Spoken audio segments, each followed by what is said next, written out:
ابو اسحاق نے بیان کیا، کہا کہ میں نے برا بن عازب رضی اللہ عنہ سے سنا، ان سے ایک صاحب نے پوچھا تھا کہ ابو عمارہ، کیا آپ لوگوں نے حنین کی لڑائی میں فرار اختیار کیا تھا؟ برا رضی اللہ عنہ نے کہا، نہیں، خدا کی قسم رسول اللہ صلی اللہ علیہ وسلم نے پشت ہرگز نہیں پھیری تھی، البتہ آپ کے اصحاب میں جو نوجوان تھے بے سر و سامان، جن کے پاس نہ زرہ تھی نہ خود اور کوئی ہتھیار بھی نہیں لے گئے تھے، انہوں نے ضرور میدان چھوڑ دیا تھا، کیونکہ مقابلے میں ہوازن اور بنو نصر کے بہترین تیر انداز تھے کہ کم ہی ان کا کوئی تیر خطا جاتا، چنانچہ انہوں نے خوب تیر برسائے اور شاید ہی کوئی نشانہ ان کا خطا ہوا ہو۔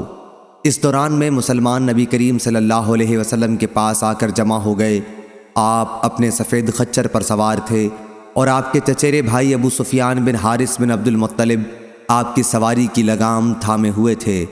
حضور نے سواری سے اتر کر اللہ تعالیٰ سے مدد کی دعا مانگی، پھر فرمایا، میں نبی ہوں، اس میں غلط بیانی کا کوئی شائبہ نہیں، میں عبد المطلب کی اولاد ہوں۔ اس کے بعد آپ صلی اللہ علیہ وسلم نے اپنے اصحاب کی نئے طریقے پر صف بندی کی۔ صحیح بخاری حدیث نمبر 2930۔